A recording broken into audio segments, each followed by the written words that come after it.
தாவீது ராஜாவாக அபிஷேகம் பண்ணப்படும் பொழுது ராஜாவாக அவன் ட்ரெயின்ட் ஆகலை.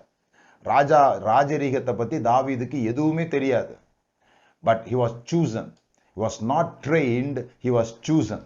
நீங்கள் ஒருவேளை தேவன் உங்களுக்கு சொல்லியிருக்கிற வெளிப்பாடுகள், தேவன் உங்களுக்கு சொல்லியிருக்கிற எதிர்காலம், தேவன் உங்களுக்கு தீர்க்க தரிசனமாய் சொல்லியிருக்கிற அந்த வாக்கு தத்தங்களுக்கு ட்ரெயின்ட் ஆகாமல் இருக்கலாம். ஆனால் நீங்கள் சூசன் என்பதை மறந்துடாதீங்க. எல்லா ஆண்களும் ஒரு குறிப்பிட்ட வயதில் 14-15 வயதில் ஒரு ரபியை தேடி போவாங்க.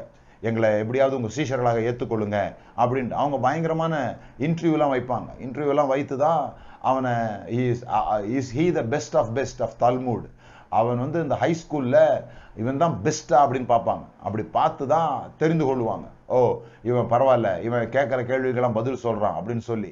ஒரு ரபி கிட்ட போய் டிசைப்பிளாக சேர்றது ரொம்ப ரொம்ப கஷ்டமான ஒரு விஷயம். அந்த டெஸ்ட்டில் பாஸ் பண்ணுறது எல்லாம் நீட் எக்ஸாம் மாதிரி பயப்படுவாங்க போல் இருக்கு. அந்த மாதிரி ஒரு கஷ்டமாக அந்த நேரத்தில் வச்சுருந்தாங்க. எந்த ரபியும் இப்படி டிசைப்பிள்ஸை தேடி வந்ததில்லை.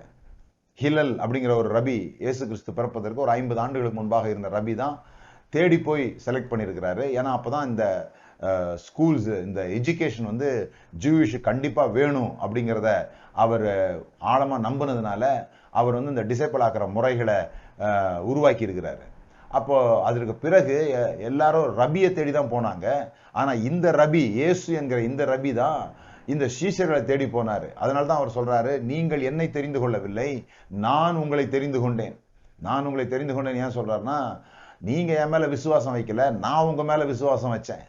ஏன்னா நீங்க என்ன மாதிரி ஆக முடியும்ட்டு நான் தான் உங்க மேல விசுவாசம் வச்சேன். இந்த டிசைபிள்ஸ் ஏன் ரபி கிட்ட அவ்வளோ கஷ்டப்பட்டு இன்டர்வியூல பாஸ் பண்ண வேண்டியிருக்குன்னா, அந்த ரபிக்கு ஒரு நம்பிக்கை வரணும். என்ன நம்பிக்கை வரணும்?